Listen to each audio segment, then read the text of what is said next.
where everybody knows your name, and they're always glad you came. I love IRONWORX with Josh, Walt and Zack. It's like sitting in your front room having a cosy chat with your best friends. Hi, it's Diva here, and I just want you to know that IRONWORX with Josh, Walt and Zack, it's definitely my favourite dose of reality. Come join the family and keep it flat. Why sleep in when you could get your dose of iron in the morning? Listen to the IRONWORX. This is Enlightened Dawn. Roses are red, violets are blue. ironrealmmedia is the best on the plane. To this show, I will forever be true. You guys are truly the best, and I love you guys. I'm so thankful to have you in my life. Do you like listening to space letters from Never a Straight Answer? Then tune in to the IRONWORX with Zack, Walter, and Josh. Break clear of the fear on the IRONWORX and become an Iron Scout. Wake up! Ding, ding, ding. Good morning. Ding, ding, ding. Ba, ba, ba, bow, bow, ba, ba, ba, bow. Good morning. Ba, bow, bow, ba, ba, ba, bow. Good morning. Ba, bow, bow, ba, ba, ba, bow. Beautiful day. Ba, ba, ba, bow. It's a beautiful day. Ding, ding, ding. Good morning. I'm here. Wake up. Wake up. Wake up. Wake up! What is dark matter? Okay, we don't know. That's great. That's why it's called dark. It's exactly. Where everyone knows all reputable information comes from random people on the internet. Tell me things, internet. The earth is flat. It's like school in your hand. Okay, dark matter is something we do not know what it is. We believe the dark matter is there, but we have never detected it. Well, what I'm afraid of course, is that there is no dark matter out there. There was one? There is no dark matter out there. We need to think really hard, Happy Friday, my friend. It's Friday, my dudes. Thank God it's Friday. OTGIF. We've finally friggin' made it. Happy Friday, everybody. Welcome to the IRONWORX, streaming live on both the Iron Realm Media, YouTube, and the Rumble. And we've done did it. We are sans Zachary so far. He may decide to come back at some point, but right now he's probably sleeping, if I were to guess.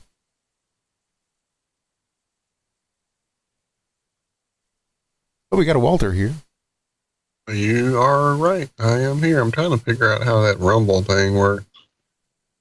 Yeah. Good luck. I don't know. Well, it's not. It shows I'm streaming out to it. I don't know that it's actually going there. I don't have Rumble pulled up. Go. Yeah, I never do it anymore either. That's why I'm going to pull it up, so at least they can pretend like we do a show over there. All right, there it is. I did it.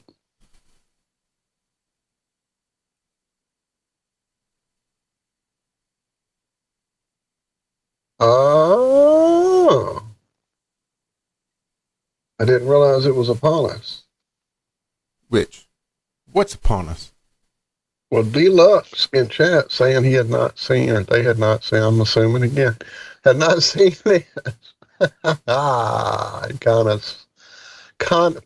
Hello, mouth and tongue. Connie has said that she apparently arrived in the Atlanta airport yesterday afternoon, safe and sound. From there, a few more hours to Spartanburg, South Carolina airport. So I didn't realize she was already here. Yeah, apparently she missed her flight out of somewhere, I forget. Yeah, I don't remember. But apparently she missed a flight and had to wait a couple hours to grab another one. But the way I understand it, she is, at the very least, back into the States. Well, cool. Maybe we'll get to see her in chat again. Hopefully so. Or is she flat out on the ball again?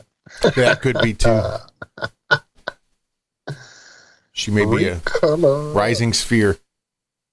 Yeah.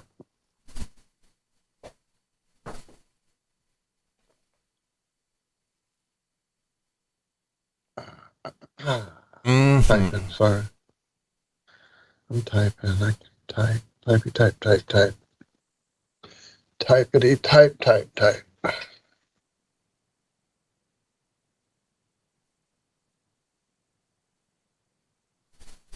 Yeah, it was a late night for Walt. Uh-oh. I don't know. I have, yeah, I don't know. Don't know. Just didn't get to sleep like I wanted to. Just lay there and lay there.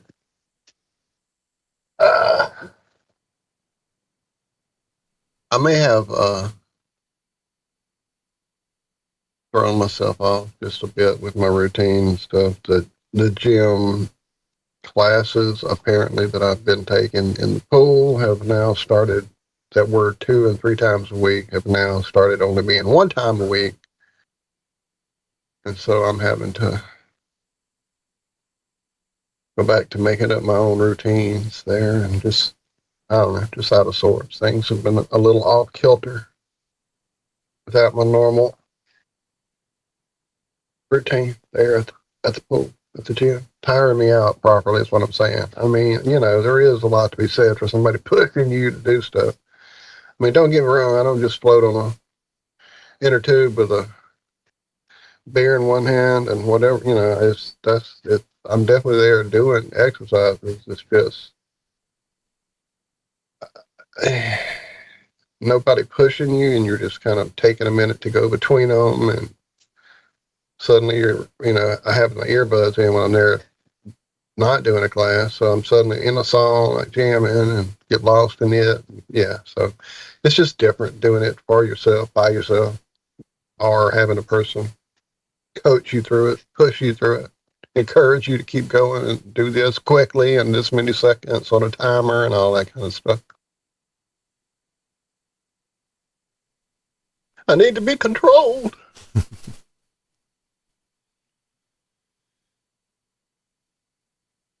Yeah, I'm probably the same way. The other day, you said that we were definitely, the classes slow down for winter, which I had kind of, I guess, not really noticed last winter that all that was going on, because that's the winter of my discontent. That's when I started with the myasthenia right after I got back from South Carolina and began to deal with that and what was it, you know, what was going on, and not going to things regularly. So I had missed the fact that the classes either slowed down or may even stop completely, she said. So, and I'm like, you know, this is South Louisiana, right? It's not really wintertime here. So yeah, but everybody was all like, oh, it's cold going from here to your car. And it's like, jacket, jogging suit, what the hell's wrong with you people? Get your asses out here and let's do some exercise.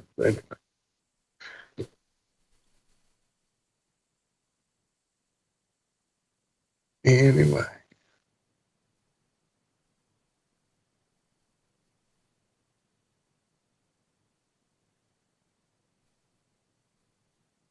I'm trying to say hey to folks there in chat. If I missed your my apologies. Man, I am like about to sneeze a lot, apparently. I don't know what's going on.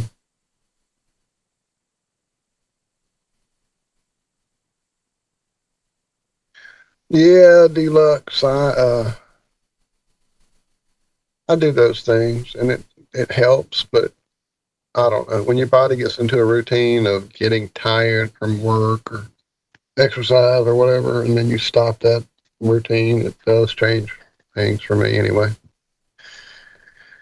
But I'm probably just, a lot of it probably has to do with myasthenia gravis too. It definitely has been, I don't know, it's been not flaring up, just affecting me differently. Did I say? I did. Uh-oh, what did I do? Now I'm doing the cat stuff. I hit a button and things went nuts.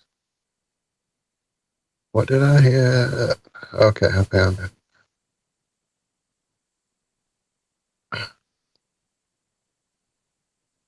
Yeah, I got sidetracked.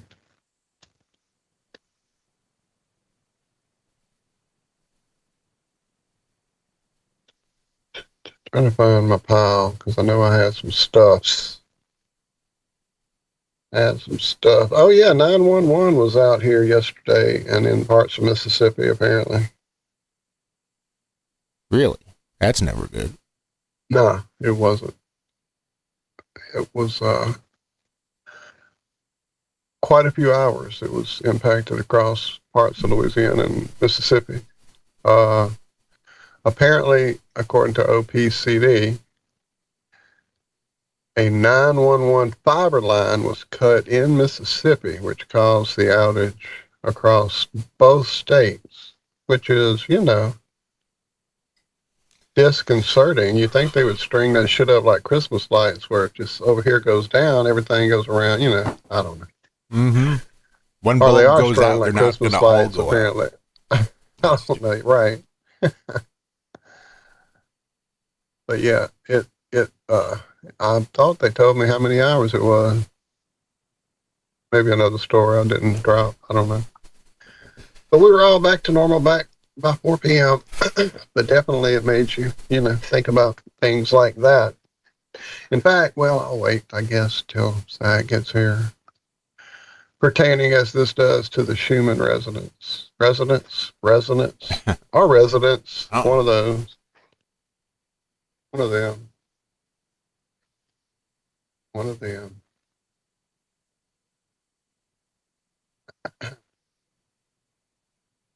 You hear about that cell phone network in New York?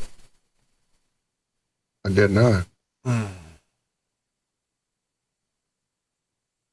What did it do?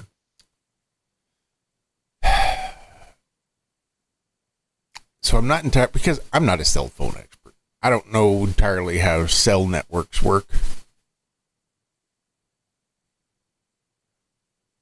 But apparently, someone had set up like a back door or spoofed the whole network or something. It was this weird thing where they were running the cell network, but they were able to use the towers, the cell towers, to communicate secretly. And then they had somehow set up the front end of the cell towers that goes out to everybody else that isn't secret to basically set up this whole fake network. So it could hijack the entire cell network and send out like 3 million texts or calls every second. Do those dedicated denial of service attacks. And it was basically just a big cell phone hacker network that was covered the entirety of New York City. They could kill the 911 call centers basically with the flip of a switch and just shut down all emergency communications. So no cops, no fire, nobody's able to communicate except for the people in control of this network that could still communicate secretly on the back end. So it was basically this whole terrorist cell network that had taken over the regular cell network and was able to do all sorts of crazy stuff. How they found it, how they caught it, I don't know. But it was like this several $100 million operation that had been spent to set up this spoofed cell network that was able to hijack all of the emergency services and allow the bad guys, the owners, to communicate secretly without anybody knowing over this cell network. You said your 911 services went down from being cut in Mississippi, and I just remember that story. I don't know. Interesting. Very interesting. Well, I mean, I can't believe that they can't do that, and aren't probably doing it all the time. We just haven't become aware of it. Both nefarious and the good guys, whatever that means. Brian asking, why doesn't, or saying, you mean 911 doesn't use satellite communication so it never goes down? I know you would think they would route it that way. One would think. David Banner, Blue Hawk, Darren Chat asking, is anyone buying the Charlie Kirk hologram theory. I did see a video. All I can say. What makes it any more real than any other video anymore, I can't tell you. But it was somebody showing us like 3 individuals in an area like right around his little tent area. 2 of them were walking around it as though they were undercover cops, casing out the crowd, perhaps. And then the other guy was inside the tent. And he was in the back of the tent taking down what appeared to be a camera that was facing down literally into the tent. Uh-huh. And one would think if that's a camera, it would pretty much have some good footage of the situation. Nothing. It wasn't, no gore, no blood, no nothing. It was literally just like his back. I missed it. What? That guy that took the camera down, he sent that SIM card. He gave that footage over to Candace Owens and let Candace Owens watch it. Like, he is one of the producers, I think, of the show. Like, it wasn't just some weird secret guy that nobody could identify. He was a producer of the show. He took the camera, took out the SIM card, and like, he has it. It's not secret. He gave it to the cops. The cops have that footage. He gave that footage over to Candace Owens so she could watch it. Well, in this video, the dude's saying, yeah, here he goes, taking out the camera. But he said, but if you really look at the camera, and so then he did the close-up of the camera. And the camera definitely was an unusual, big, boxy, huge lensed device, which usually isn't what folks in a setup of a 10 by 10 little setup would use. They would probably use like, a GoPro size little, let's make some room for other shit, lighting, speakers, etc. You would use something smaller, not this big black box. And so he said, let's see if we can find a similar big black box. And so he goes looking around and finds these hologram projectors, the same ones they use to project these bands on stage, and I guess Tupac and all that shit on stage with, set up, aimed right down into this 10 by 10 area that you need for one of those hologram projectors to work in. And he broke it down pretty convincingly that damn sure looks like a same hologram projector he's showing that you can get and order and buy and use, and they are using them left and right in media. It was interesting. Again, I just happened to see it, or maybe Michelle sent it to me. I'm not even sure where I saw it actually. I'll see if I can find it. How about that? Problem is, if it was on like the YouTubes, if I was there perhaps looking at price lists and things, then perhaps that's where I saw it, then I'll never find it because I don't know how that works. Is there a history for what you watch? Seems like on YouTube. That'd be hard. Like, my dad was a bit of a photographer when I was growing up. He really enjoyed taking pictures. And what he really enjoyed was taking those pictures and creating a slideshow. So you'd get the whole projector screen, you'd set it up, you'd pull it down like from your old classrooms, and you'd set up the projector, and you'd load your carousel full of slides in there, and you could just click through, cha-ching, cha-ching, cha-ching, and watch all the different slides as they go around.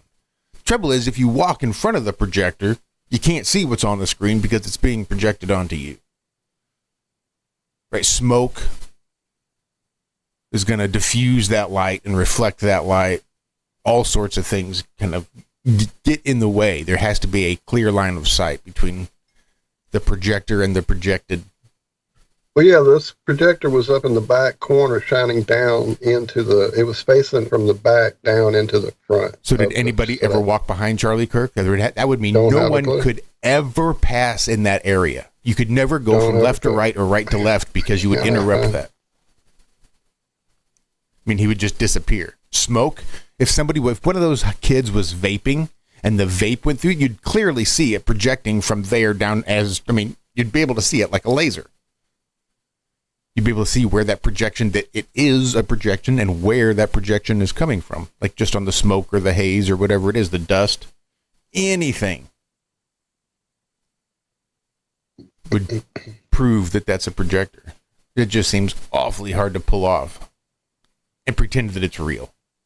Like you could probably do holographic projection of Charlie Kirk, but it would obviously be a holographic projection of Charlie Kirk. I don't know if you could do it in front of 3,000 people and to make it look convincing. They did it on stage. They did it on stage. Did they make it look convincing? Did they fool 3,000 people that were right there in front saying, oh my God? So. Yeah, I don't know. I'm trying to find that video. I'm trying to find it hard as I can. I don't know that I've seen a very convincing real-life holographic projection. See, I don't know how to make it. It must have been on, or did I send it to her? Maybe. Or send it to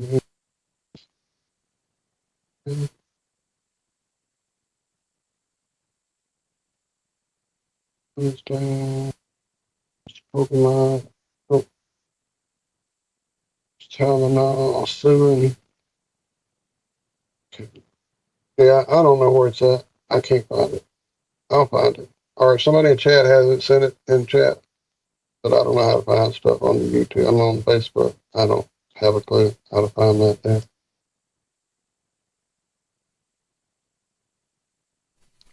You know what I think we should find?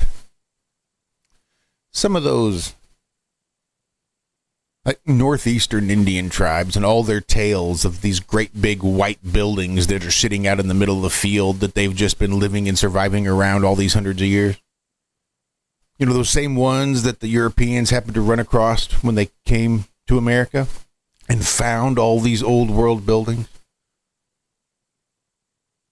Just seems strange that there's not in use, nothing around them, no tales of all of these weird buildings that are just posted up everywhere.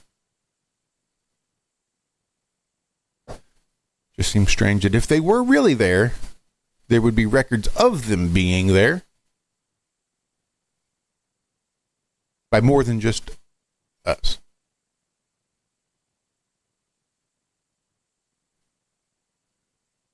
I'm going to put this down because I'm missing your point here. I'm trying to find video. I'll stop. I can't find it. I'm done putting it down. So what happened again? You're saying if the Indians had found the buildings, we'd know about it? You would think. Because of the accurate records that we were allowed to keep? Because of the not even necessarily accurate records that we were allowed to keep, but the ability of them to keep records. Like they had writing, they had pictures, they had verbal stories that were passed down from generations to generations. No writings on cave walls of these great big white fashioned columned buildings sitting out by themselves in the middle of a field with nothing around it. Seems like you would have heard about them from other places, other sources prior to the Europeans arriving. Like before the Pilgrims, you would think there would be records of that happening. Or even from the Pilgrims. Oh my God, we got here, and what are all these great big marble buildings, granite buildings, full of columns and fascia and stark white out in the middle of the field all by itself. But I don't think there's many Pilgrim reports of those buildings.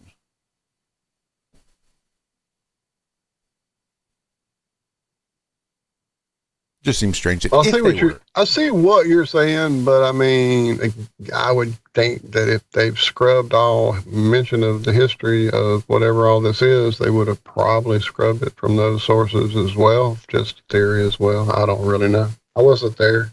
So they went back and murdered all the natives that might know about these buildings, so that they would never be able to they definitely go back were not and tell the tale. Murdering the natives. You're right. I don't know what I was thinking.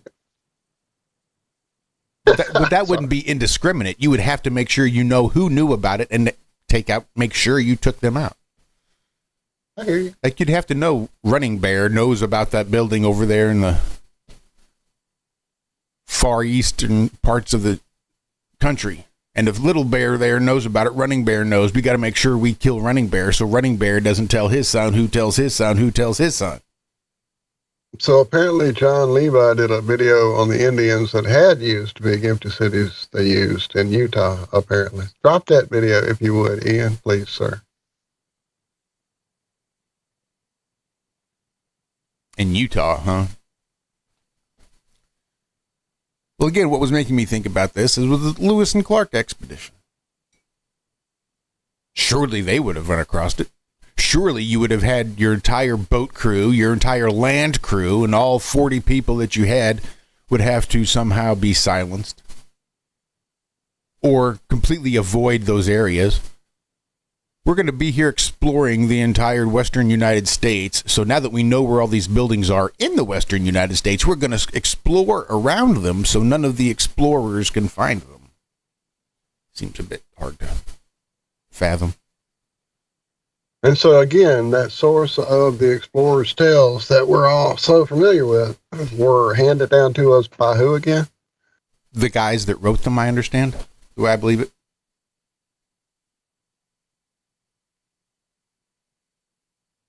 Like William Clark and Meriwether Lewis, I believe, each had their own journals and writings.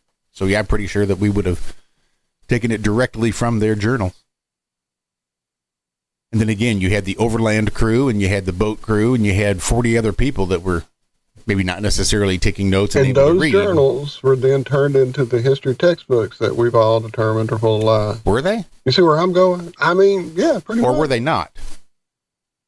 Like, I don't remember any textbooks that I had that were the journals of Meriwether Clark and William Lewis. Well, I have never read those. Have you? Personally.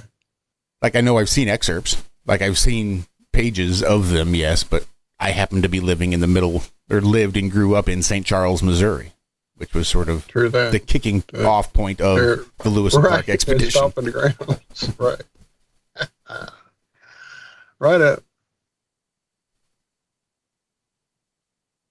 Well, again, it just seems to me like if the whole point of this all is that history was a lie and hidden from us, then why would any of that stuff arrive to us unadulterated, unaltered, filled with lies as well? Or in fact, not just fucking full fabric bullshit lies, just like the stories that are being spun in front of us all day, every day right now. You know what I mean? The consistent, easy to follow stories that all seem to coincide and back each other up, or are they just sort of random, confusing, and nobody can make heads or tails of what the actual real story is? Yeah, absolutely. All right, Ian, let's go. Drop that in Telegram when you find it, my friend. And the World's Fairs are great, but you can't convince me that all of those World's Fair cities have just been sitting there for thousands of years waiting to be discovered. Or even that the natives that were somehow, some natives were living in large granite houses and other natives were living in animal skin teepees.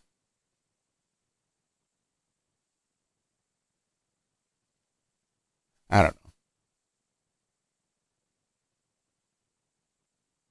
Just seemed pretty far-fetched. I could understand if maybe you were trying to cover up the fact that somewhere down in some of these caves were huge underground worlds with trees and other buildings and giants and all that other stuff. And that's the story you're trying to hide. But you have a hard time, because there's so many newspaper reports and other random civilians out there exploring their own property and finding these things, that it would sort of make sense that now you've got to try to not only come up with an official narrative, but now come up with a story that will make people disbelieve what's actually going on and what people are actually finding. So then now you've got to run a cover story on top of a cover story on top of a fake lie. Just don't see any of that stuff with the United States Capitol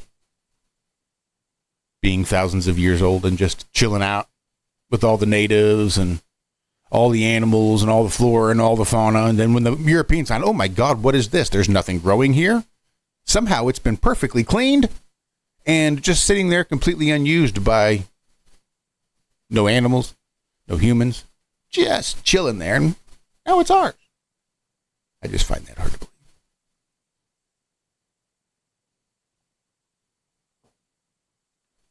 All the cities have massive underground tunnels connecting them. Maybe. I will say in Chicago, you go to like the Field Museum or the Museum of Science and Industry, not so much that one, the Field Museum though, or the Museum of Natural History. That building was not built to be a museum. I don't know if it was something before that. Let me look before I say something stupid. Oh, just do what I do, Zach. Say it anyway. Look as stupid as you want. But I'm just saying, even when I was a child, I could tell that that building was not meant to be a museum. It kind of looked like a bunch of exhibits thrown into this building. Like the building wasn't designed for this. The house from the world's Columbian Okay, the Field Museum was originally established in 1893 to house the anthropological and biological collections from the World's Columbian Exposition. So it was built as a museum. See, that makes zero sense to me. Or a warehouse, it looks at like, least. It looks like a Capitol building. It looks like... It doesn't look like any type of museum to store something in or anything like that.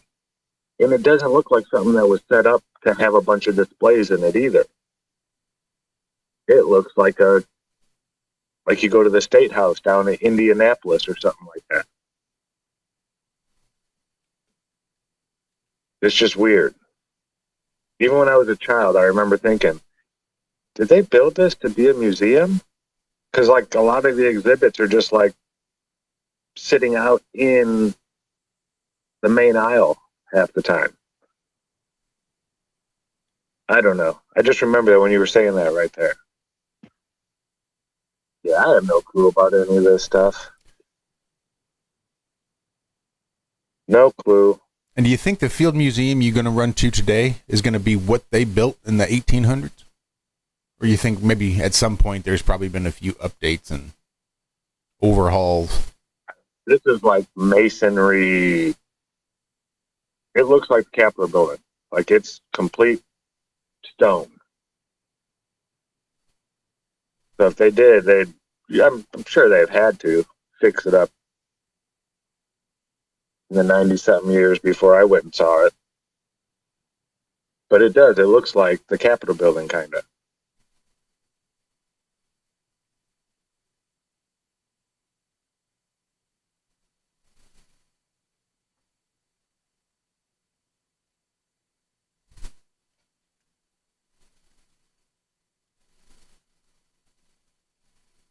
It was originally the Columbian Museum of Chicago, was later changed to the Field Museum of Natural History.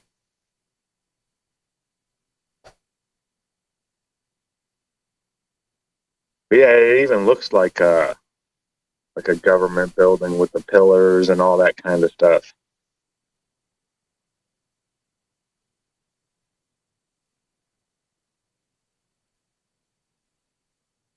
Oh.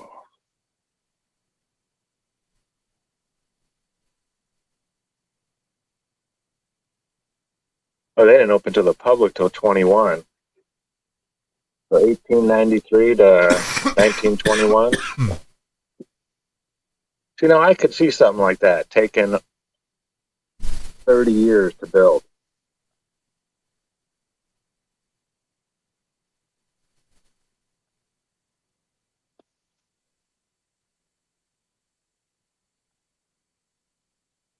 Oh, sorry, I'm late. I had to get a couple more minutes of shut eye. My stupid, we had thunderstorms rolling through the area all night, so, and I'm on call right now, so they were making noises. I think 11:45, somebody got called out, 1:15, and then like 2:45 was the last time I heard anything.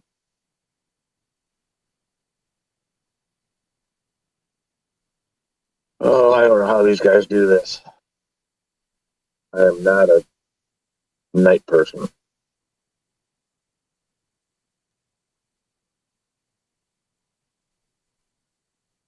They indicted the old former FBI director? Yeah, I didn't think they would. Neither did I. Lying to a Senate committee in 2020 about whether he authorized a leak of classified information to the media.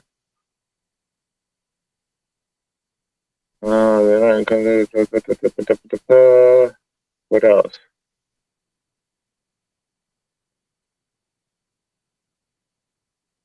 His first court appearance could be today,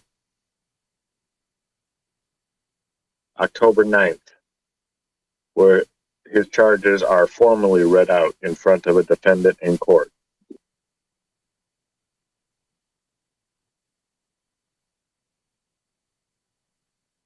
Is this unprecedented? I'm not sure.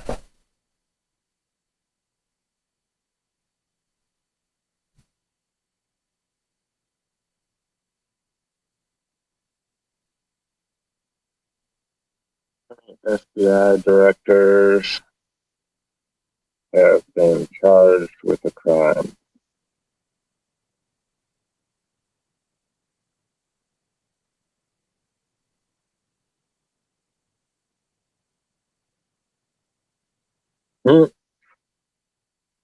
As of September 2025, one FBI director has been charged with a crime, James Comey.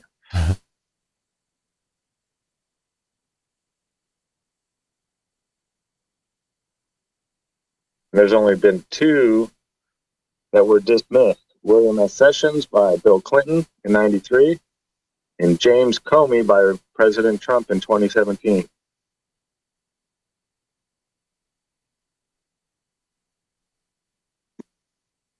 It's such a cloak and dagger world. It's like, how do you even keep an eye on that and make sure they're doing things they're supposed to be doing?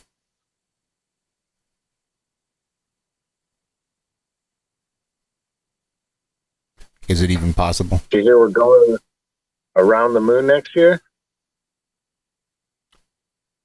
The latest will be April, but it might be as early as February.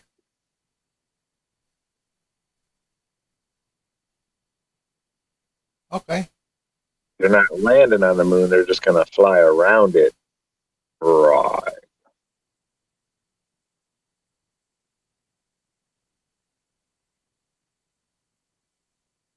Could launch as early as February 5th. Now, I dropped an article in chat where it said it could happen in February, but would be no later than April. They've said this before.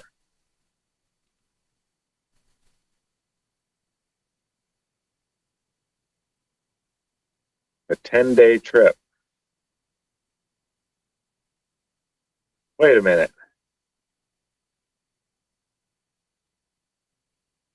Didn't it only take the NASA guys like 3 days to get 3 there? days. 3 days, yes.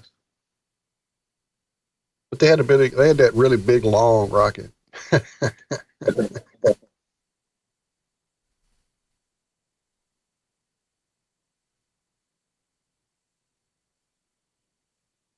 In the mission, decades in the making since NASA first unveiled a planned crewed return to the moon in 2004. Here we are 21 years later. Still haven't done it. Talk about the long con.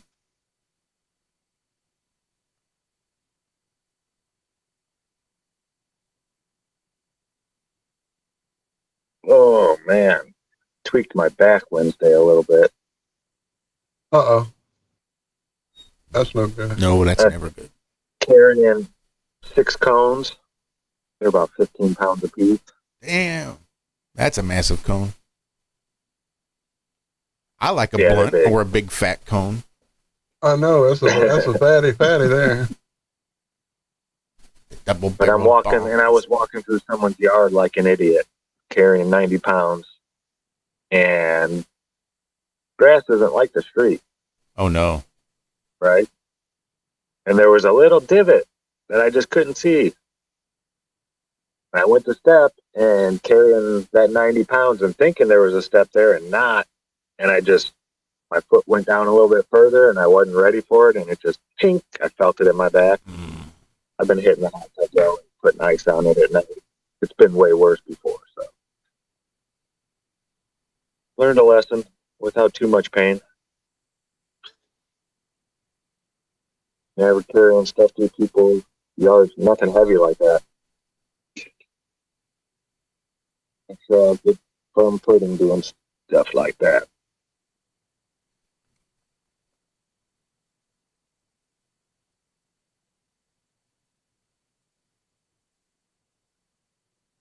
I don't even know if I'm working today. I'm supposed to be working, but then I got a text at 11:45. The manager sent a text. Hey, somebody else is going to be working with Jeremiah. We'll meet you at the op center. It's like, okay, so somebody else is going to work with Jeremiah, but I still go to the op center? I don't know. There was one? Mm-hmm. So real quick, hey Rico, if you click on the little magnifying glass over in the left corner of your bottom left corner of your screen there, and just start typing. Don't look for somewhere to type. Just click it and then start typing snip, S-N-I-P. You should see a way to snip that screen. I don't know. I'm trying to help too. We'll get you there.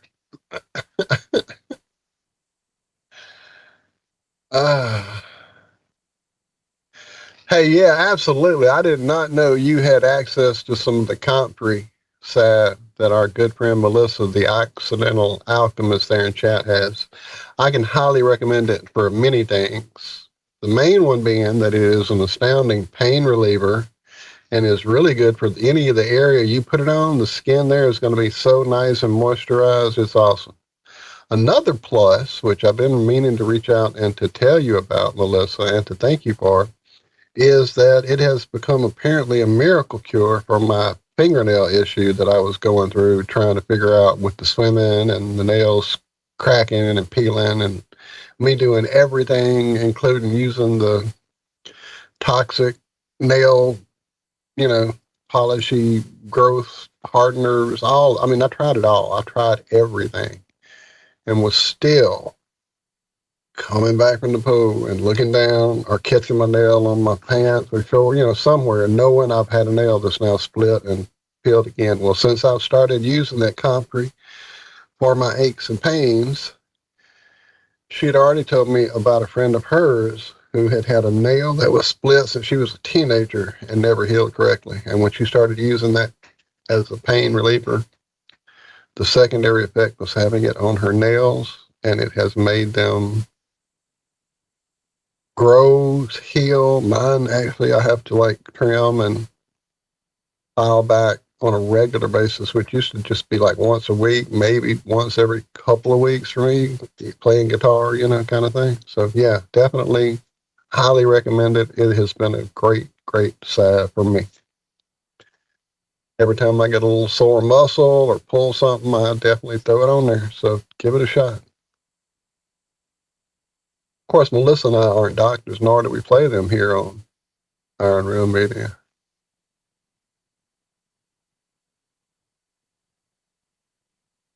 Dang it. I was hoping that this Umberto was going to pull all these other tropical storms out to sea. But they're saying right now, it's projected to hit the South Carolina coast.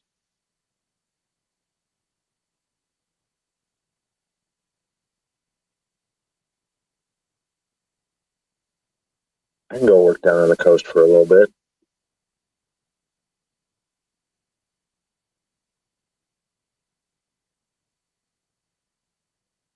Oh, excuse me.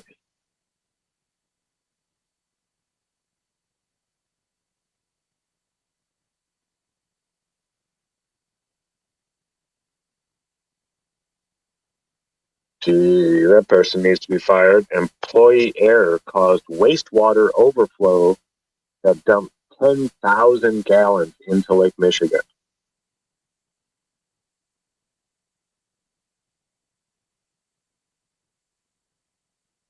Wastewater. Well, I've been doing that to Lake Michigan for 100 years.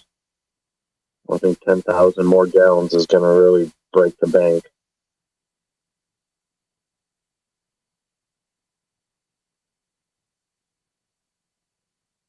On September 18th, I bet that's, well, no, because that wasn't that long ago. I know like a couple weeks ago, 3 weeks ago, maybe a month, they had to shut down parts of Lake Michigan on the southern end.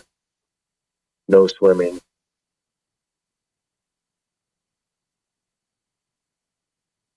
Jeez, oh, Pete's. Icky. Just those parts, though. Hmm? They just shut down the southern part, you're saying? Because the wastewater Yeah, knew where not to go. The lake is Yeah. so huge. Yeah. Like if you look at an aerial photo around Chicago, Northwest Indiana, where all the mills are and everything, the water's a totally different color than if you go like 30 miles away from that in every direction. It's like a curve. And then it starts turning blue again. But it's brown. And when you're out on the water, you can see the line where it stops. Like from a boat right on the water, there's like the brown side here and the blue side over here. We used to fish right along the edge of it. Crazy.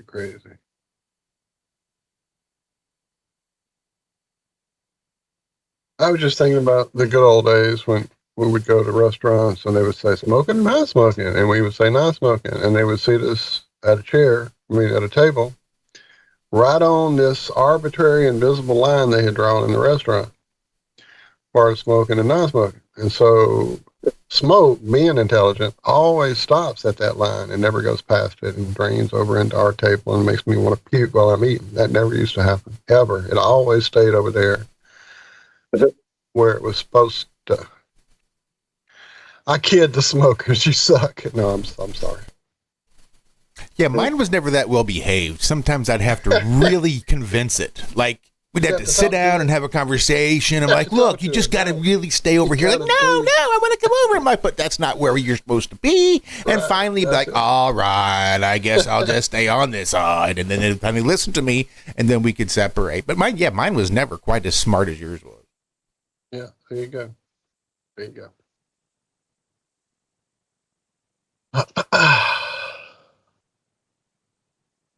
So remember that old county sheriff here in Spartanburg I told you about? We had to get a new sheriff because he was being investigated by the FBI. I believe I do. Well, he's definitely getting indicted. And one of the things he's accused of stealing donations to buy pain pills. Yeah, he's got federal charges coming up against him.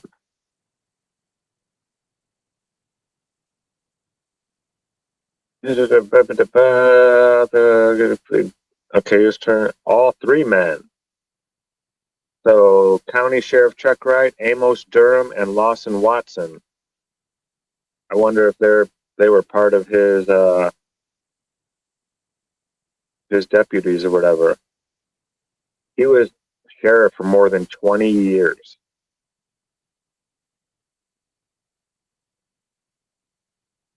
That's crazy. Oh, stop it. I said no day. I don't want it. What the? Okay, sorry.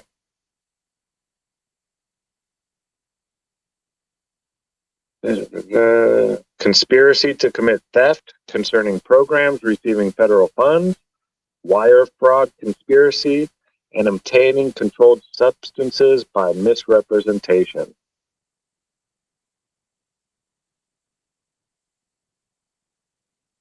He could be facing a maximum sentence of 29 years if the sentences were imposed consecutively. According to the plea agreement, his assets are also subject to forfeiture. But he's most likely face a much lighter punishment as a first-time offender.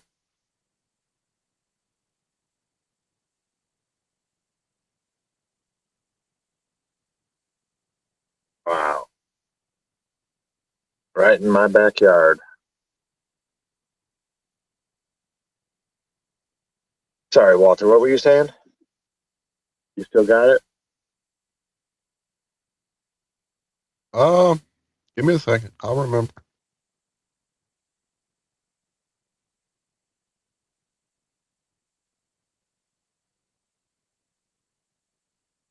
Yeah, no, it went away. I don't know what it was. Okay. I'm looking at my tabs and I don't see anything that it would have triggered it.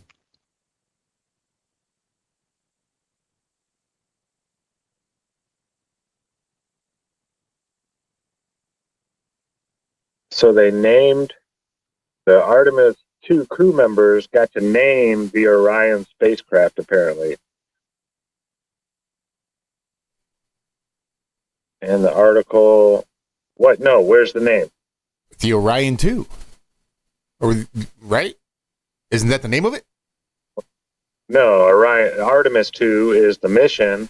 And Orion is the original name of the spacecraft. They didn't name it that. Well, I'm confused. Read that one more time. They named it Integrity.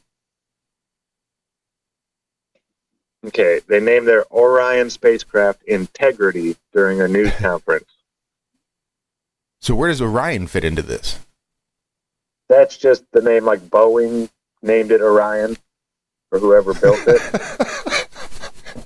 So they just referred to it as something else? Wow, Yeah, cool fucking story. Its Wow, own nickname. amazing. That's really cool. At least they didn't hang a lemon on it. Like, oh, who was that, Gus Grissom?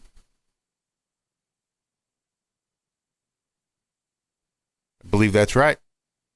Died in Apollo 1. The flooper. What he actually hung is called a flooper. That's what I call it. You all call it a lemon, but I've renamed it. Somebody, quick, write up a fucking story.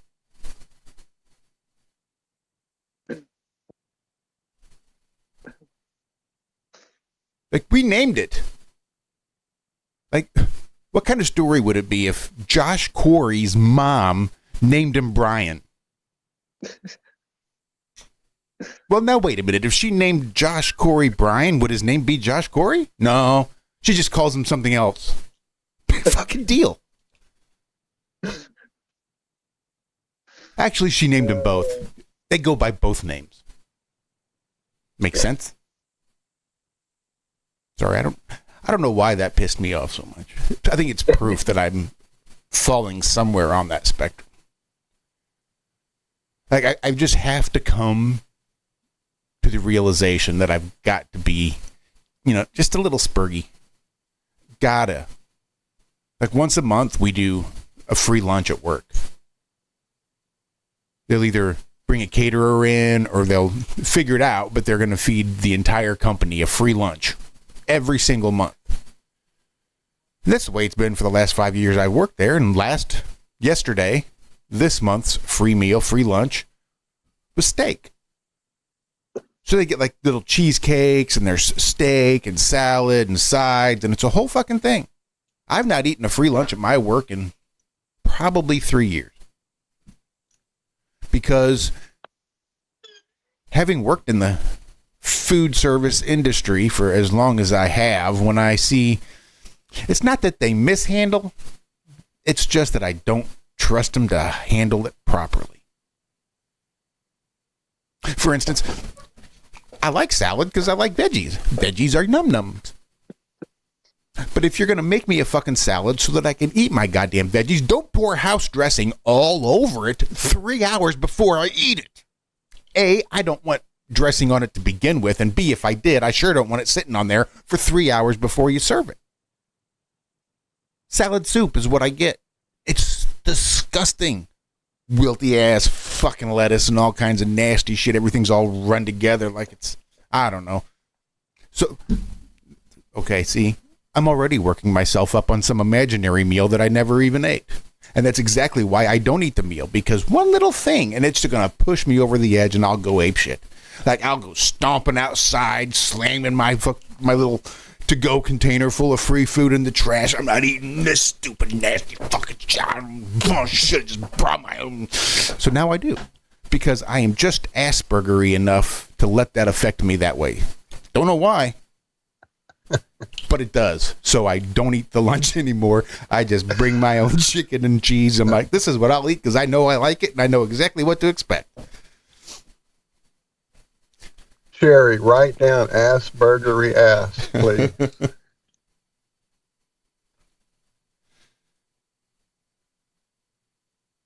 So Florida, open carry becomes law. I thought it was already open carry in Florida.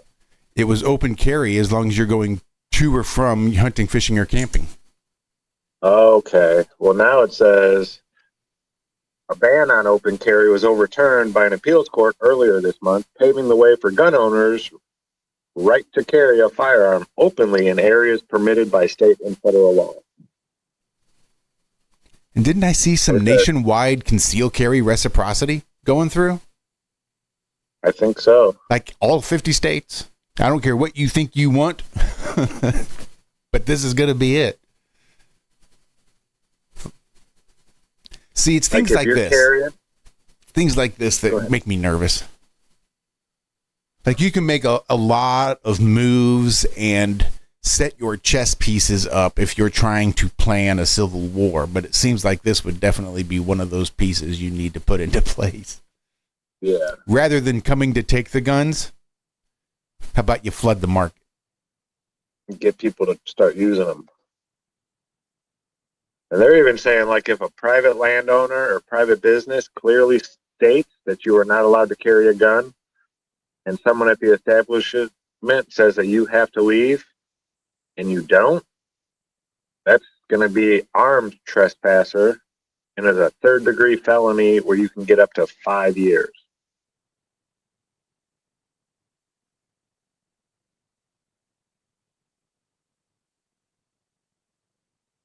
So the list of locations gun owners are banned from carrying weapons concealed hasn't changed.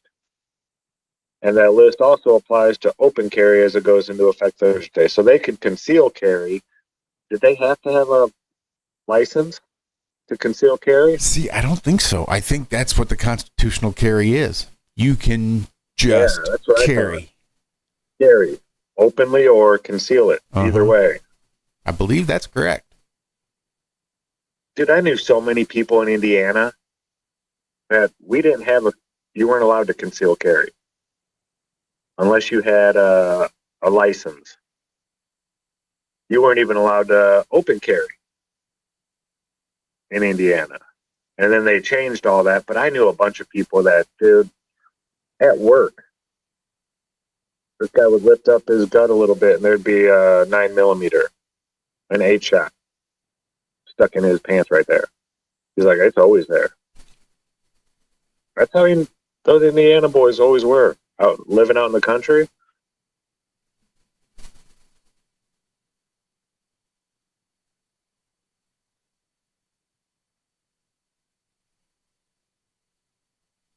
Yeah, I think it's one of those don't ask, don't tell programs at my work. Yeah. Yeah, it's not like he went around telling everybody about it. Me and him were pretty close. And he only showed me once because I was sitting there talking about my gun to him. I had just gotten it. I was like, yeah, I got that, a 9mm SV9, blah, blah, blah, blah, blah. He's like, oh, yeah, that one's a little big, though. I like mine. And just lifted up his sweatshirt and leaned back a little bit. I was like, oh, damn. Like, I had no idea that was there. He's like, yeah, it's always there. Nobody knows it's there. That is the point.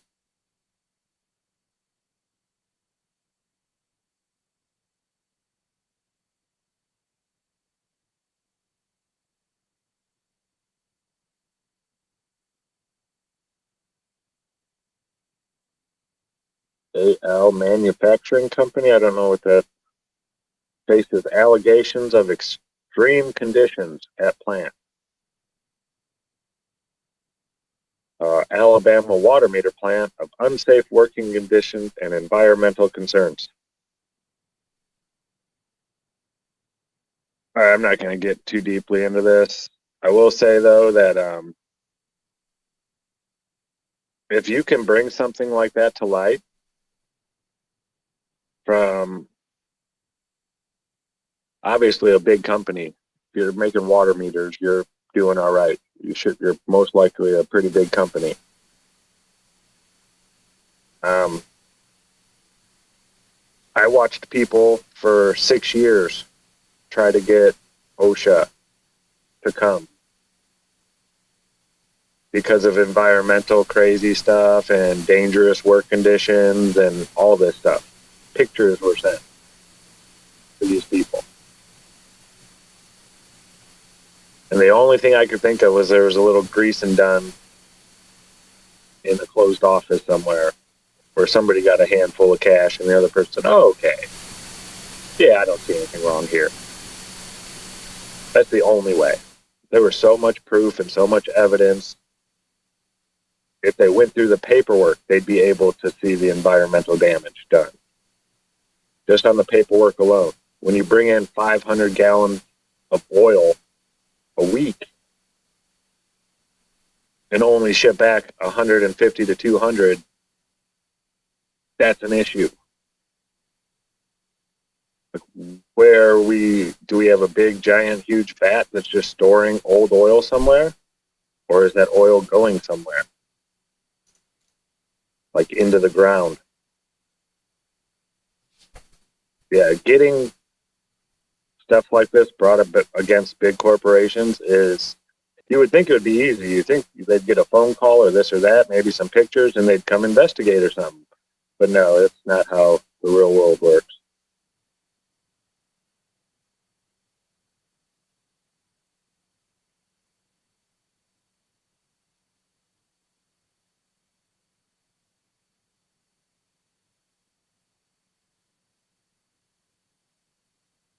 Man, I want to see a picture of this new F-47.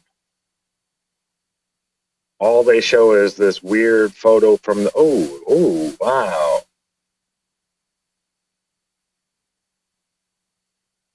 Oh, wow.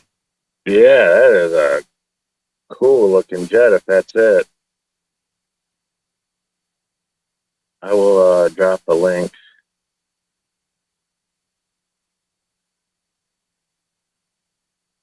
It kind of looks like a stealth bomber almost. But it's supposed to be a fighter jet.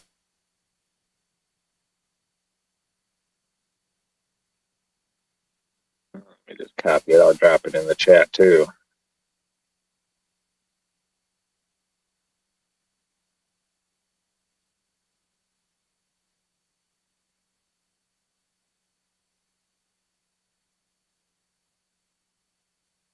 I think that's it. Interesting. Yeah. Okay. I do remember now what I wanted to talk about earlier. So apparently there's something coming up on October 30th. Allegedly, 3 different events are going to all occur at once.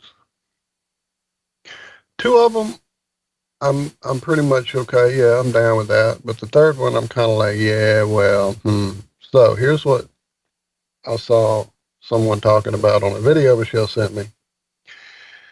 On the 30th of October, we'll be at Solar Maximum, which is, always fun and messes with things like the electronic fields and the Schumann resonance. Also on the 30th, the Earth's magnetic field is going to be at its minimum, which also changes our frequency and our way of whatever happening in the Schumann field, the Schumann resonance field. And the third thing on that day is when the, whatever they're calling it now, the new Numa, what's it called? Atlas something? Sure. The new comet? Uh-huh. something Atlas is coming. That's the day it'll be its closest approach to our sun. Now that's the third one that I'm kind of like, yeah, whatever. But the first two happening at the same time are kind of interesting. What is your take on that, sir? If that is correct, the solar maximum happening at the same time as the magnetic minimum. Are we all going to ascend? Is that Rapture Day?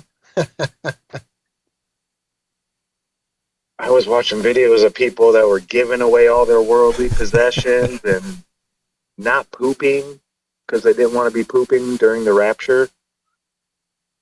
Now you stop that. Now, when did this? This is like the first of me hearing about this. Was just Was like that Psalms 85? Don't poop in the sky. I believe it might have been.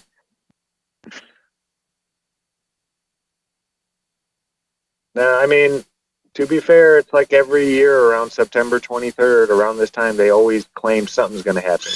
The end of the world. Or is it October 23rd? There's always groups, usually multiple groups, claiming that this time right around here, between now and October, is like the end of the world. But these people were giving away all their worldly possessions.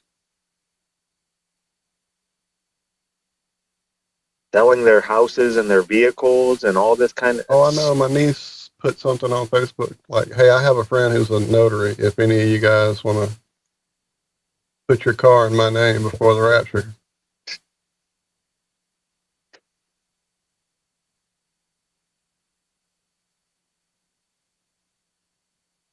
I mean, if you're being raptured, does it really matter whose name your car is in? Do you think that's going to be like a big contention when the world starts burning? Like people are going to be like, hey, but this is so-and-so's car and now it's mine. No, it's mine. Or you think the fire, lake of fire that everybody's going to be standing in is going to set a little bit more precedence? I just don't see the logic of getting rid of all your stuff. It's not like you can take anything with you, right? So leaving the stuff there, or, I mean, selling it is insane. Putting it in somebody's name that you know and trust, okay. If you want to get that, see, to me, that would be extreme. But selling it all off, like you're just not going to be there tomorrow. There's no chance you're going to be here tomorrow. How do you know you're one of the 144,000? You got a big chip on your shoulder. If you think is there commissary in heaven? That might be what it is. I mean, you got to have a chip on your shoulder to think you're going to be the one that's going to be saved. Out of all the people on earth, there aren't 144,000 that are better than you.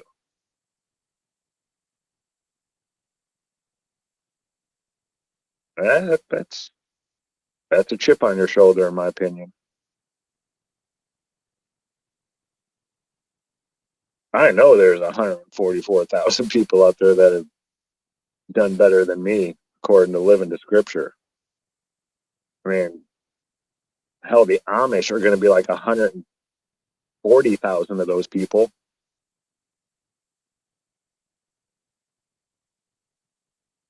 Oh, it's crazy. At least we'll have the good music if we're left behind, right?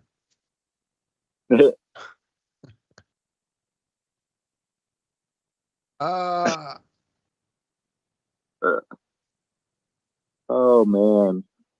I got to start getting ready for work. And I hope I get to actually work today. I hope I don't drive. I mean, it wouldn't be horrible. Because if I go there and just park my truck and they come up at 7 o'clock and say, hey, we don't have anything for you, I get paid at least 2 hours. So I drive 20 minutes. I'm hoping they got my helmet bag. I'm hoping I'm going to be getting that soon. But yeah, he's like, yeah, just meet at the op center, but so-and-so is going to be working with. It's like, does that mean I'm not going to be working with him? What are you saying here? Because I don't care who I'm working with. The team lead needs to know the two guys he has with him, but I don't need to know the other person in the truck, who it's going to be. I don't care. I've never been told this before. Like, hey, you're going to be working with this team lead and then this person. Never, ever. Yeah, I don't know.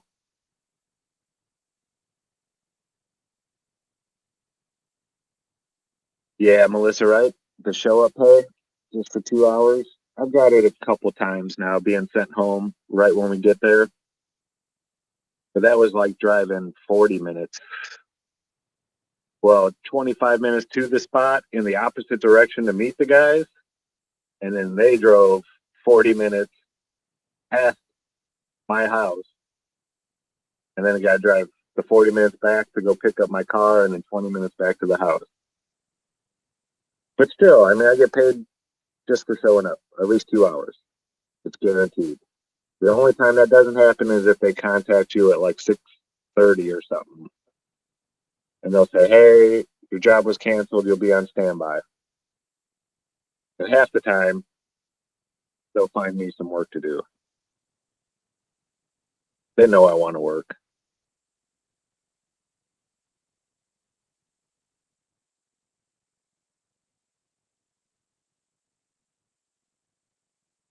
Man, we set up a big, huge, not huge, about a quarter-mile long zone yesterday.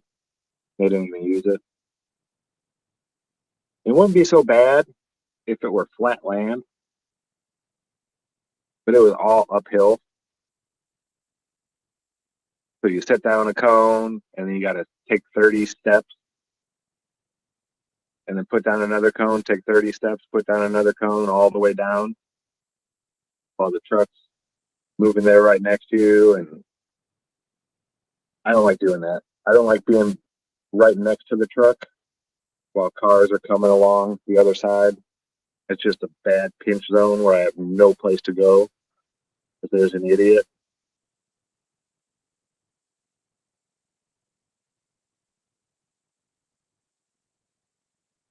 Okay. I need to go throw clothes on and get out the door. Yeah, be careful on that road, man, for damn sure. Yeah, it Both rained getting to pretty hard work last and night. being at work. Wait, what? I'm sorry. It rained pretty hard last night, so a lot of people. It's weird when it rains around here. There's so much less traffic. I don't get it.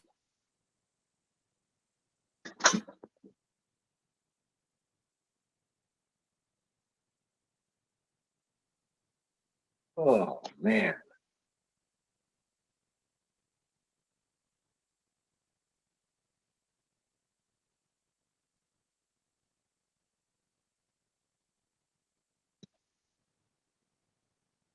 Yeah, I like the job though. I had that street corner humming yesterday. Our four-way stop.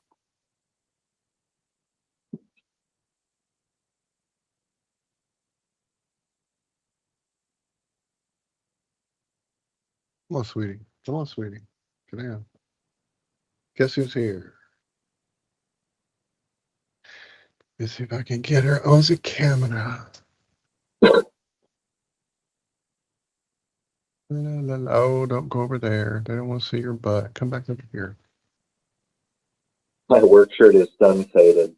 You can tell where my vest goes over. I got like a V that's all faded right around my neck. Be sweet.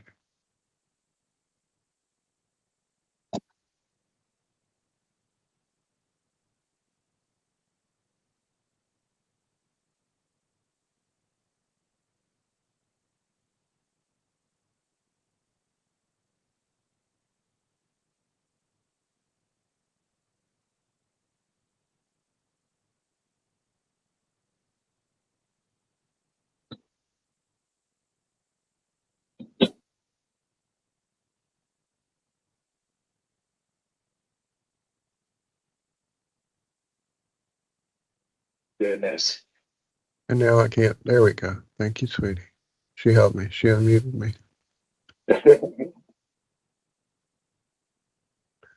So, it turns out neuroscience has discovered the fact that musicians feel pain differently than others. Apparently, I don't know. I just kind of skimmed through the story, and basically it boils down to when they compared the brains of musicians and non-musicians, the differences were quite striking. Musicians showed a more finely tuned hand map in the brain, and the more hours they spent practicing, the more refined that map was meant to be. In the study, they wanted to look at whether musical training and brain changes could influence how musicians feel and deal with pain. To do this, we deliberately induced hand pain over several days in musicians and non-musicians to see the difference. Oh, wow. To safely mimic muscle pain, we used a compound called nerve growth factor. It's a protein that normally keeps nerves healthy, but when injected into hand muscles, it makes them ache for several days, especially if you move your hand. It is safe and temporary and doesn't cause any damage, we hope. No, I'm kidding. It doesn't say that. They used a technique called transcranial magnetic stimulation to measure brain activity, and then they studied the results. Turns out, come on, sweetie. Come on. Get over here.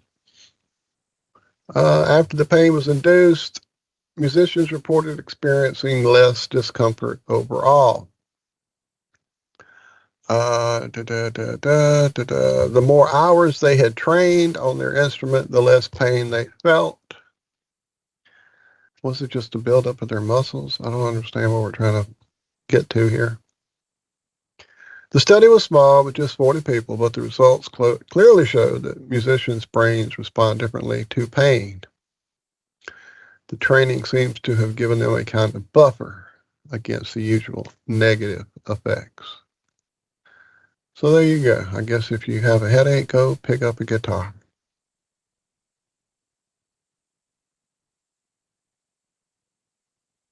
So yeah, playing an instrument can literally rewire and retrain your brain, is basically how the story ends there. Interesting. I didn't know. I would have thought that musicians feel pain more readily. The emotional pain, the physical pain, the anguish, the gravitas.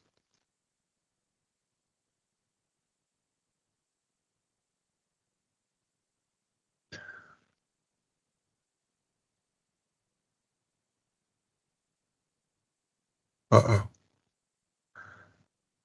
I've lost the button again. Where is the button? Okay, there it is. So Josh, I don't remember, when you play games, do you use your controller correctly or do you use it the normal way?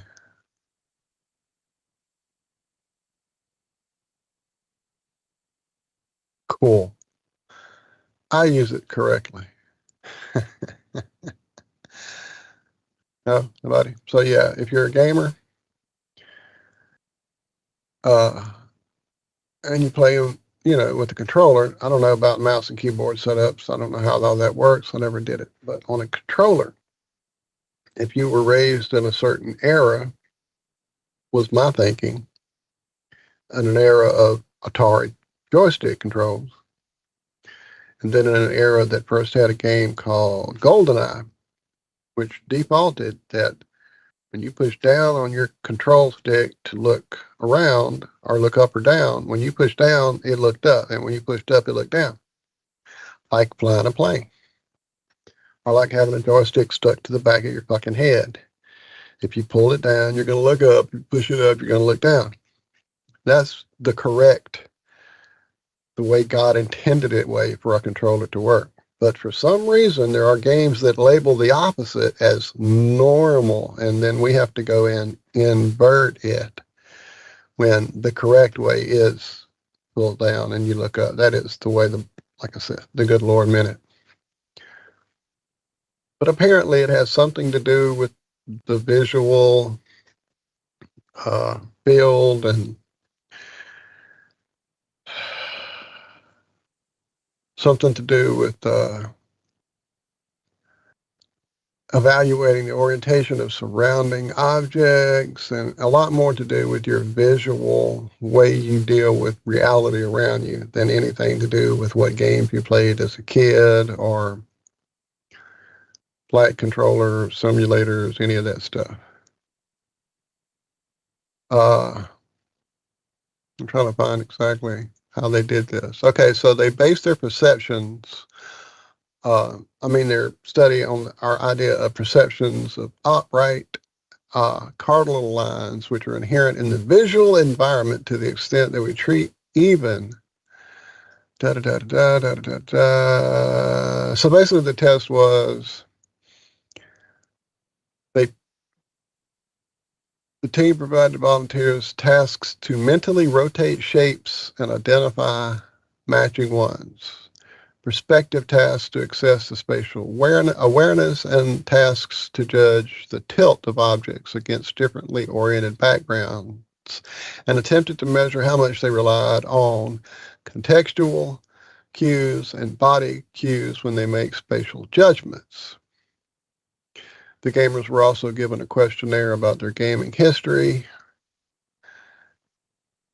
Many participants credited previous experiences, such as playing Flight Simulator, using a specific gaming system, or their mouse trackpad scrolling preferences as reasons for their preferences. Many also reported that their preferences had changed over time. This would be consistent with previous reports that scrolling preferences change with technological developments and advancements in the switches to preferred inverted controls noted for blah, blah, blah, blah, blah. However, none of these factors really had any difference on whether someone chose inverted or not. It all boiled down to their use of these visual cues around them. It turns out the most predictive measure of all factors was how quickly gamers could mentally rotate things and overcome the Simon effect. Not sure what that is. Something to do with spatial awareness, apparently. The faster they were, the less likely they were to use inverted controls. People who said they sometimes inverted were by far the slowest on these tasks. So now, before you normal start believing that you're the superior gamers, that's not the case. Though those people did tend to be faster, they didn't get the correct answer more than inverters, who were actually slightly more accurate. So again, inverted controls are the way to go. That's just me. I'm trying to get back to chat to see who else.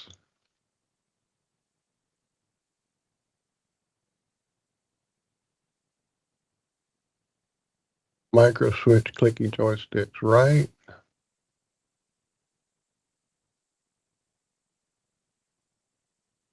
Simon says effect. I see what you did there.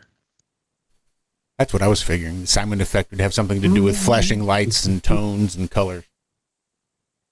Man, I see that there have been a lot of people who have joined chat since I stopped typing to you guys. Hello to you all who I have not typed to today.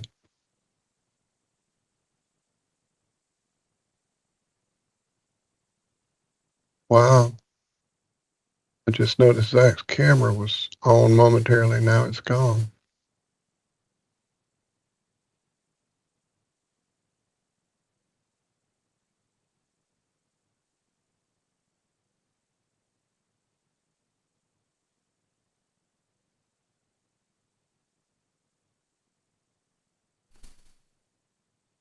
What other things are going on? Turns out we emit visible light, humans, as a species. Yep. We emit visible light, and that light vanishes when we die. Yep. This is coming from a University of Calgary and National Research Council of Canada. They speaking about an extraordinary experiment on mice and leaves from 2 different plant species. This has uncovered direct physical evidence of an eerie biophoton phenomena which ceases upon death, suggesting that all living things, including us humans, could literally glow with health until we don't. This sounds a little fringe, but it's... No, it doesn't sound fringe at all. Wait, the scroll. I mean, there'd be absolutely no way Seems to a little test this fringe like at a first dark glance. room. It's hard not to associate scientific... Come on, sweetie. You got to lay down. Lay down, lay down, lay down. Okay, so... However, could you test this? That's what I'm trying to... Weird. That's what... Like 10 people in a dark room. Is it true? Do we emit visible light? Dark room, 10 people. Real tough.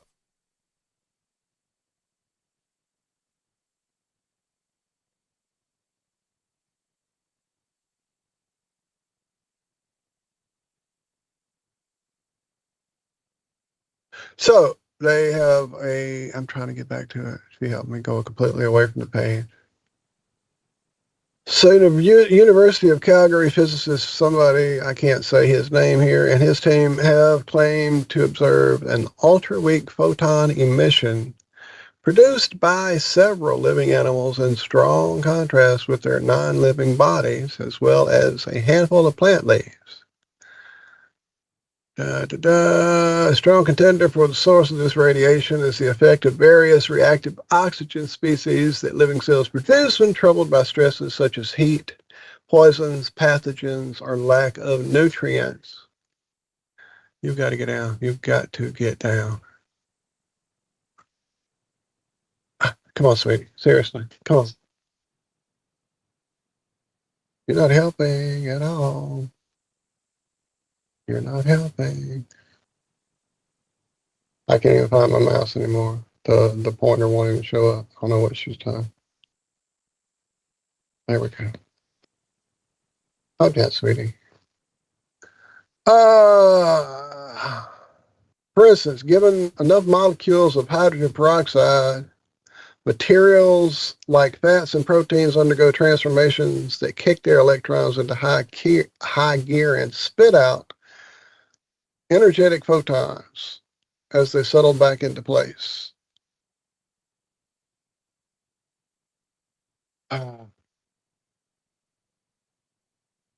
Here I have pictures.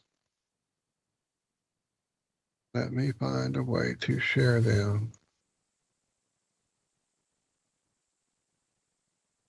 Hit share screen. There we go.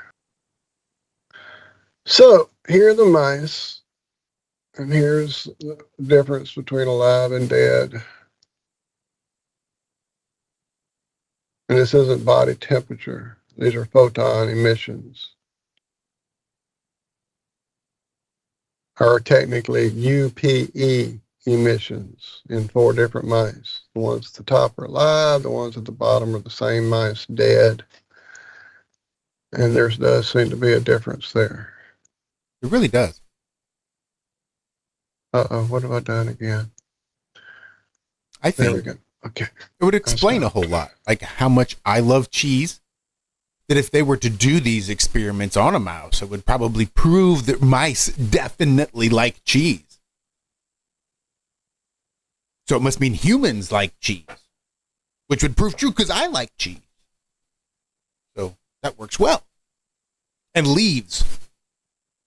They did the experiment on mice and leaves, I understand, thus translating into a human effect.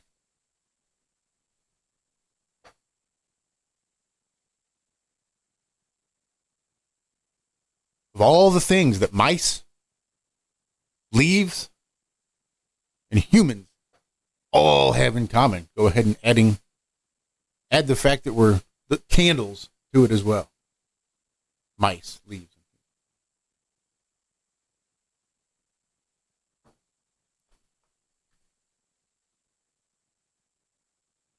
I saw something that made me laugh this morning. It was a brass moose knuckle. Made me chuckle. That's good thinking right there. That's just clever.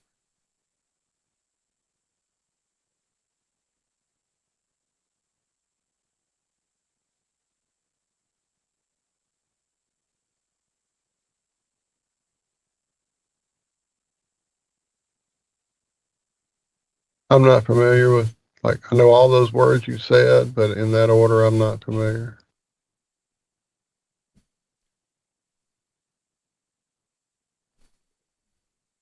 All right. Hold on.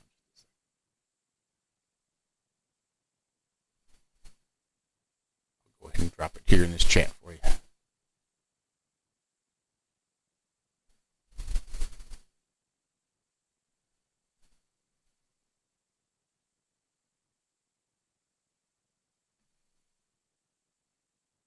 There it should be. Weird loaded it that way.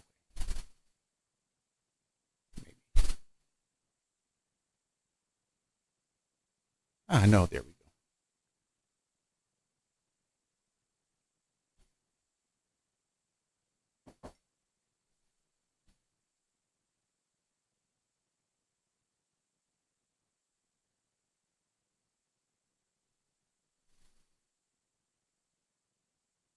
Oh, yeah.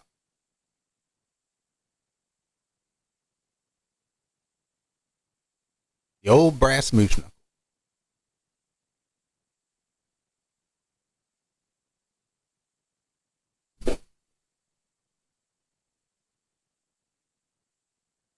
Good morning, Louie. Good to see you.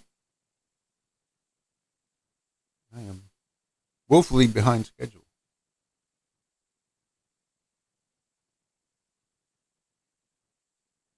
We've only got about 27 minutes left of the show. Here I am. Oh, I do finally see the picture. Finally. Lord, I'm sorry. I was having trouble here with the cat and the thing. Okay. Sorry. Yeah. See?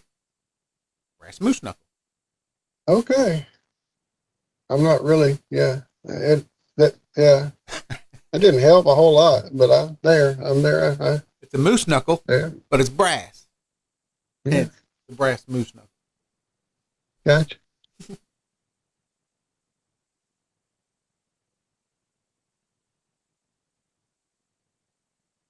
I probably won't share that, but you know. I appreciate that.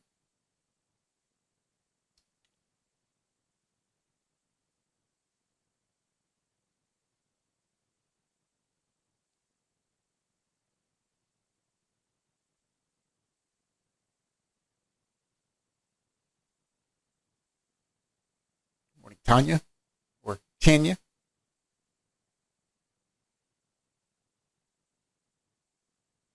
Yes, time is flying this morning.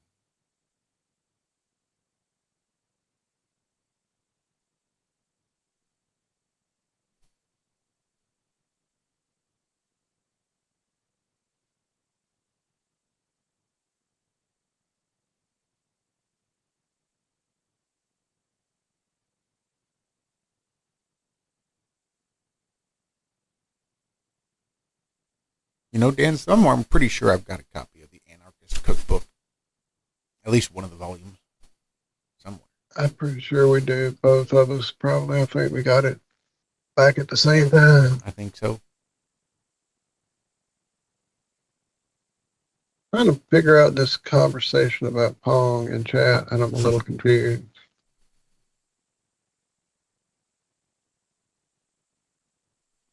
I'll be of no help. Yeah, I just don't understand the question. Was it Atari? No, it was the thing on its own. It stood alone. It's called Gnip Gnop, which is ping pong backward. Or it was just Pong. And there was a stand-up arcade version, actually. But I don't remember it actually being an Atari game released by itself as a console. I mean, as a cartridge, but I could be wrong. I don't know. Don't know.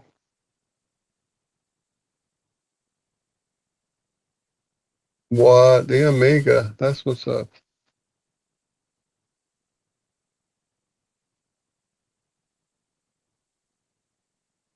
If only I had an access for information. Oh, lady.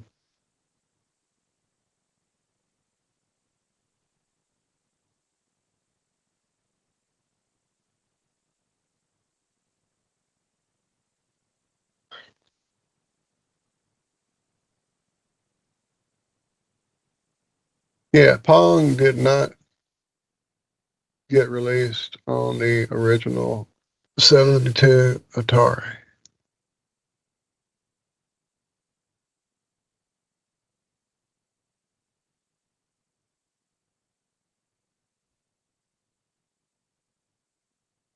Yeah, I'm sorry.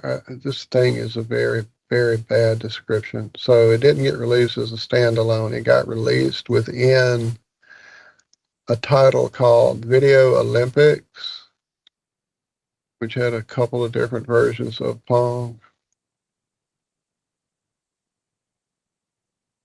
That's why it technically wasn't released on Atari by itself. There we go.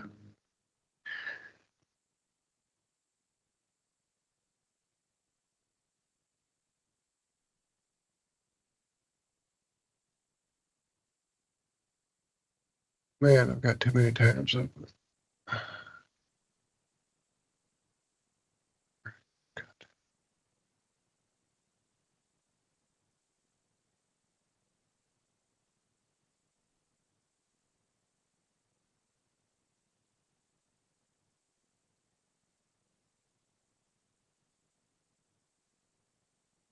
Are those some new statues in your area that I see there on the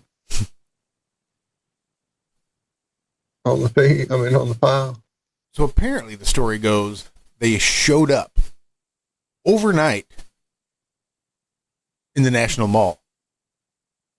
Oh, in Washington. Interesting. Oh, well, that would be the Capitol building I see finally in this picture. Interesting. Yeah. Well, you know, everybody can just pull over in their SUV and offload a couple of brass statues with concrete bases. Right. Isn't that easily done, I thought? Those gentlemen do seem to be familiar there in the image. Yeah, let me pull that up for everybody. Yeah, you doing it? That's what I'm trying to do, but I have a cat that keeps laying on the number area of my keyboard, even though I keep moving it. Apparently that's where she wants to be. Little girl. Are you settled now finally?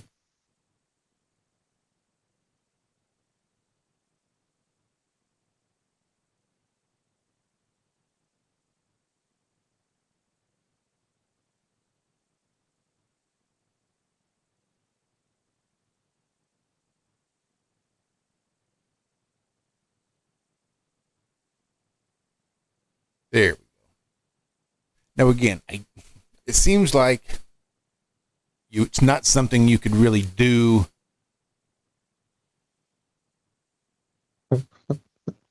even under the cover of darkness that you could just do and have nobody see.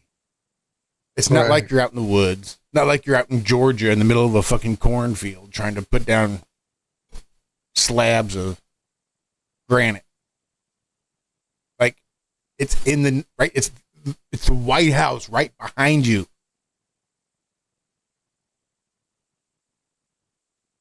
But apparently this was an actual story in the news. Whether it's actually true or not, I'd be real curious. But I sure did have a good chuckle when I saw that. Whether it's true or not, it makes me laugh. I just hope it really is true. A statue of both Trump and Epstein hand in hand installed near the U.S. Capitol.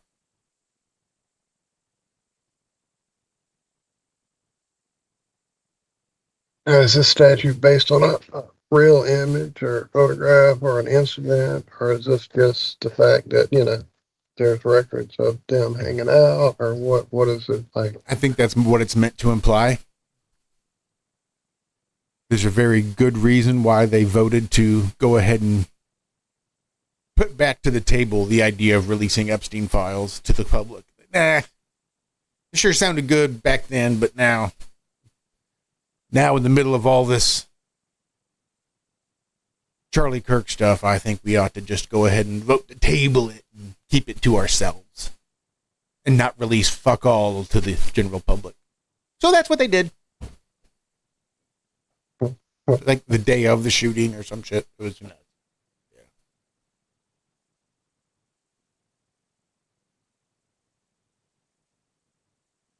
There's Trump and Epstein hand in hand. What did that say on the plaque?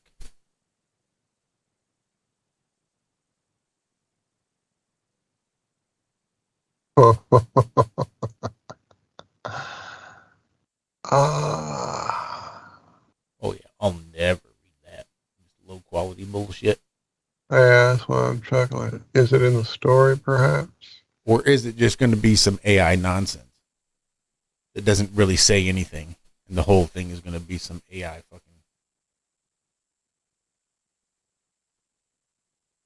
generated bullshit? Seems like you'd be somehow able to connect AI to some sort of digital log that was permanent. You can't. Yeah, there has to be. So apparently on the Donald Trump side, it says Donald J. Trump in big letters, and then under it says, yes, there is, but I won't tell you what it is. We have certain things in common, Jeffrey. Enigmas never age. Have you noticed that? A pal is a wonderful thing. Happy birthday, and may every day be another wonderful secret. And there seems to be a signature at the bottom. So that was what he wrote on the Epstein's birthday card.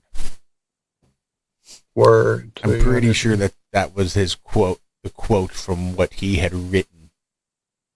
It was either like a card or a book or something that they were going to give Jeffrey Epstein for his birthday, and they'd send it around to his friends and acquaintances. And I believe that was what Trump had written. I'm pretty sure.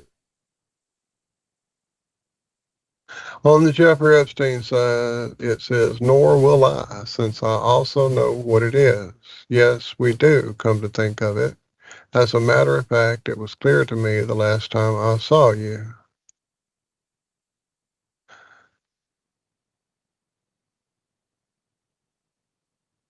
Apparently the statue was put up by a group that calls themselves the Secret Handshake.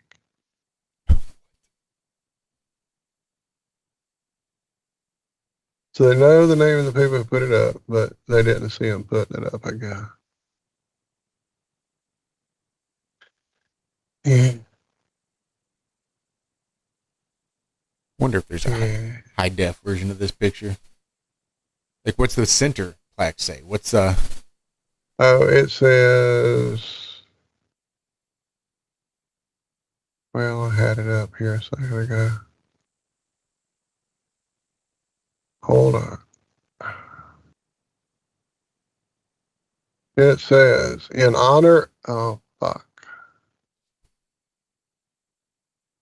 In honor of Friendship Month, we celebrate the long-lasting bond between President Donald J. Trump and his closest friend, Jeffrey Epstein, with a big hand making hearts thing that I fucking hate with my soul in the middle of it. Same. And then voiceover, there must be, I can't see it because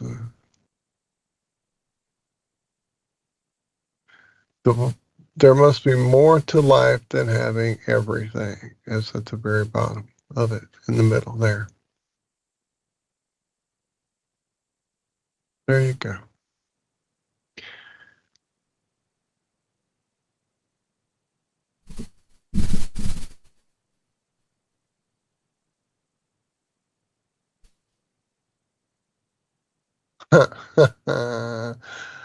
You may be correct, Ona. may be correct.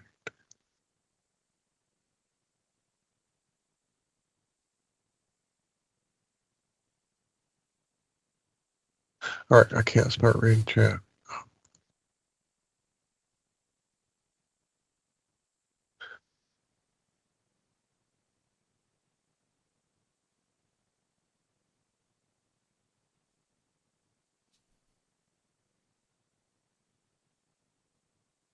Huh.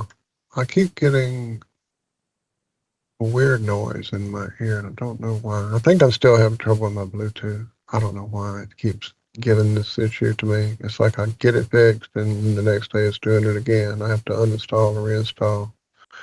And I've watched numerous videos, and nothing they say works. So like I try and do it, and it works for a day, and then it does this again. It's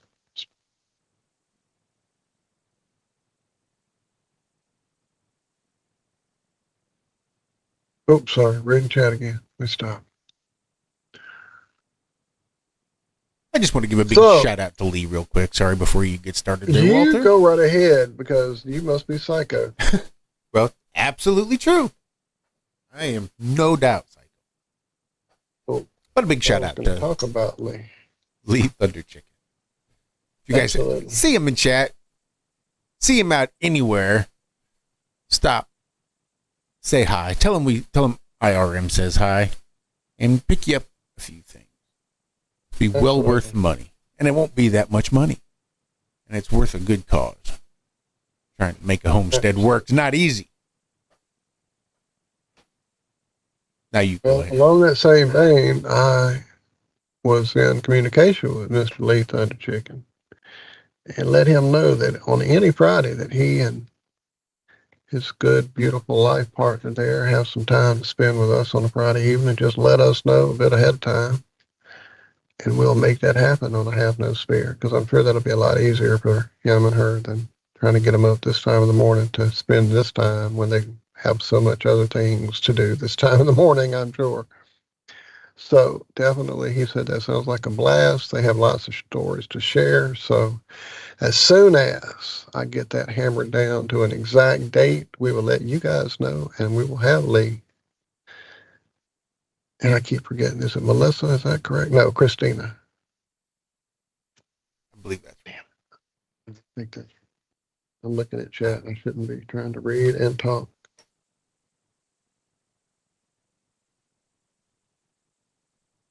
So definitely excited to have that happen.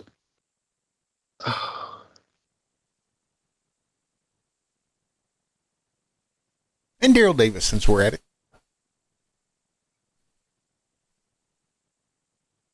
Whom I did reach out to and ask to come on. They're having a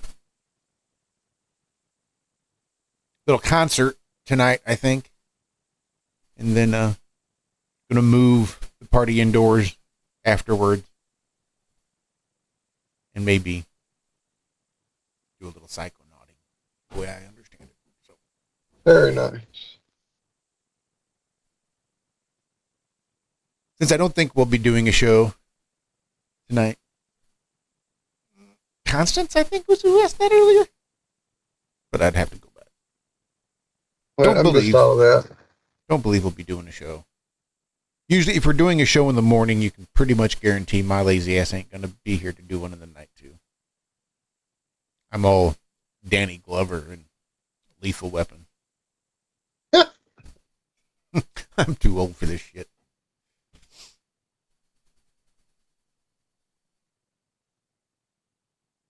That being said, hopefully we'll get Daryl and or Lee on here one of these Friday nights. And you'll know which Friday night, because my old ass won't be here in the morning.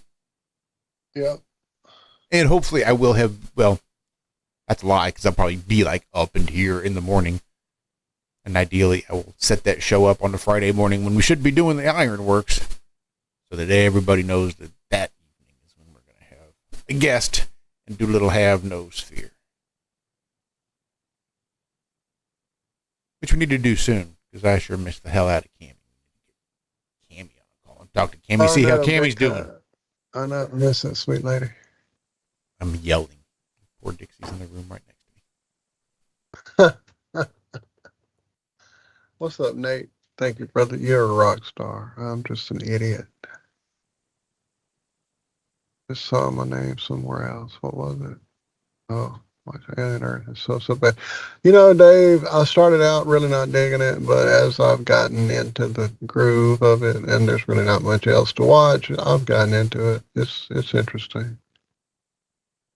It's, you know, it's not the first movie. I'm not going to say that comment out loud. It's a spoiler alert. I won't say it, but it's funny. And yes, I do love the eye monster. That's what I was just about to say. The old eyeball monster there is quickly becoming a favorite. Chilster, somewhere there is a video of someone with a high quality camera. I think it's like out behind the group of people, like to the back. And they're set up with like a 4K cam and a quality microphone. And you listen to that shot, that is not the sound of a small caliber shot. The audio gets compressed by even the cell phone microphone. So no matter what you do, you're going to have a hard time getting a very true and accurate sound, full range from the lows to the highs and the echo and the reverb that happens. To be able to catch all that in a quality way. On a microphone, you need a good microphone. And there is a video out there. I saw it.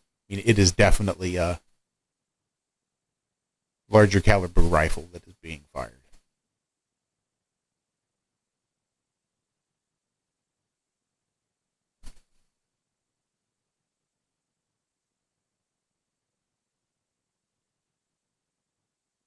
It just sucks that you can't, I mean, we know you can't trust anything, but it just sucks when you can't fucking trust anything.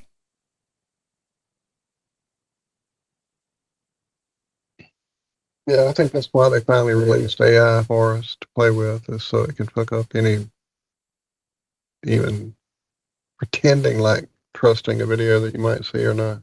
Oh, all you need is reasonable doubt? Shit, I can cast reasonable doubt. Hold my beer. Hold my adrenochrome.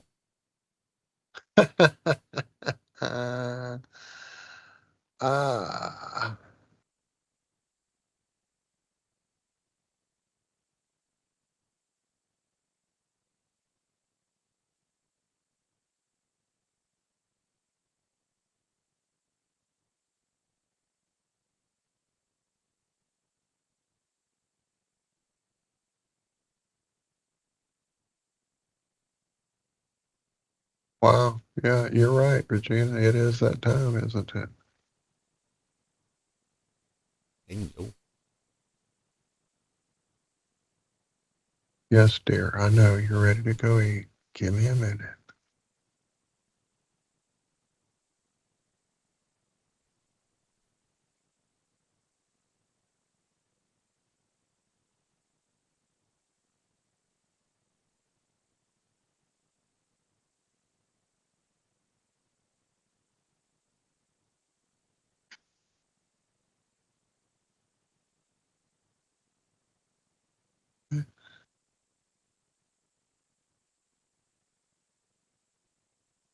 Yeah, perhaps that would help. Perhaps that would help. How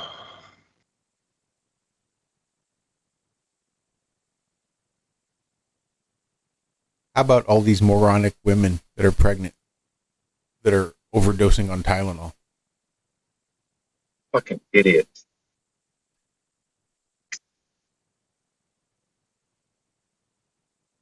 I watched this one guy say, "Oh, I've been eating this stuff all my life." He put like 20 or more and started chewing them up and almost threw up because it tasted so bad. He's sitting there gagging on his. I think it had to be a parody. I don't think anybody's this dumb, but with nowadays, you never know. Well, see, I've also heard that that's basically what the Tide Pod thing was. That kids weren't really out there eating Tide Pods. And that most of these were just like videos made to make the adults think that they were. But then every once in a while, you'd get one that would go wrong.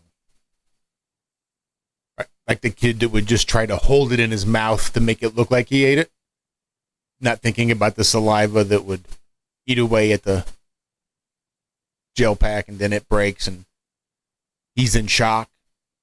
So he inhales once it pops, and he aspirates, inhales the fucking tide, and burns and has scars tissue on his lungs. But it's not like he was eating it or anything. It was so many of these like TikTok challenges are just really meant to make their parents think they're doing it versus actually doing it. So maybe that's what that is, but there's an awful lot of reports of that not being what it is either. That a lot of these are just so mentally deranged. Like, I don't understand. Like, I just, I don't get it. Why you want to run off into the fucking woods and be away from any of these fucking crazy people? Like, is that where your mind is? That you are just so anti whatever that you would just be willing to sacrifice? Like, what you're doing right there, even your own life, just boggles my mind. I don't know. I know if Trump came out and said, don't drink bleach, it's bad for you, people would go out and drink bleach just to spite Donald Trump. Yep. I heard the other That's one. how insane. Don't eat shit. You should not eat your own shit. Full stop. Just don't eat your own shit. You can be sure that there's going to be someone out there on TikTok with a fork full of their own shit just to spite him. Because that's how fucking crazy these people have gotten. And I just don't get it.